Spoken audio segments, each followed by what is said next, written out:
chaque individu, selon la racine qu'il a dans l'âme collective.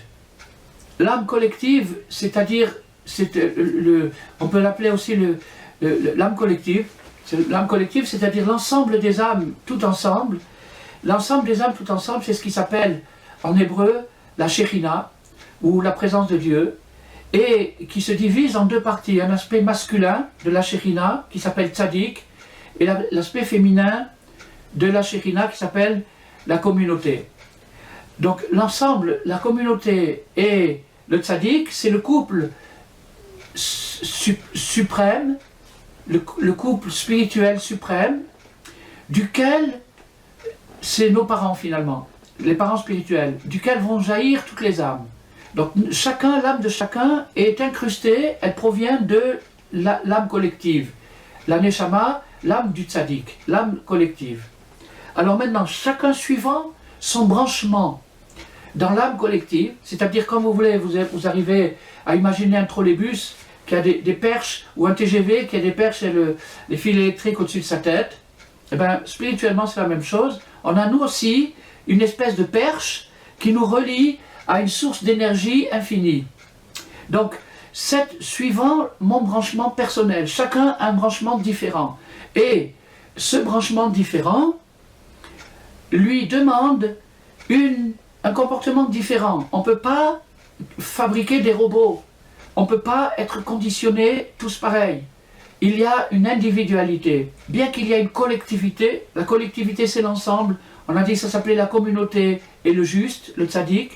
Mais dans cette communauté et dans ce juste, il y a des millions d'individus.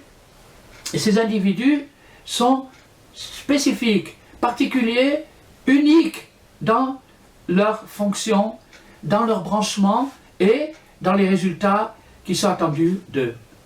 Alors, suivant son branchement, il reçoit, lui aussi, un reflet de la finalité. C'est-à-dire, le tzaddik capte parfaitement la finalité. D'ailleurs, si vous voulez en être convaincu, vous n'avez qu'à ouvrir la Bible. Regardez les prophètes. Les prophètes ne sont que des capteurs de réalité. Ils captent des réalités. Alors, ce qu'on appelle le futur, c'est en vérité une façon de parler, parce qu'au-delà d'un certain niveau, le temps n'existe plus. Le passé, le futur et le présent ne font qu'un, une espèce de présent éternel, intemporel. Donc, à partir de ce moment-là, le prophète, c'est pas quelqu'un, c'est pas un devin, c'est pas un cartomancien, c'est pas quelqu'un qui essaye de deviner l'avenir pour pouvoir acheter des actions, pour pouvoir placer de l'argent ou un truc comme ça.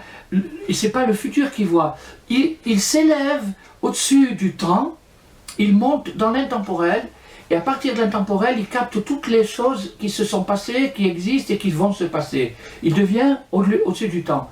Donc le prophète, c'est quelqu'un qui voit le but, il voit la fin des choses. Maintenant, quand il écrit sa prophétie, il l'écrit dans notre langue à nous, et chacun, selon son branchement, a cette âme collective qui est la Bible. La Bible, c'est l'âme d'Israël, et c'est l'âme du monde. Et donc, cette Bible-là, c'est l'ensemble des révélations de ce que les prophètes ont vu, ont capté par anticipation, non pas dans le futur, mais dans la réalité. Pour eux, c'était le présent. Donc, et ils nous l'ont transmis.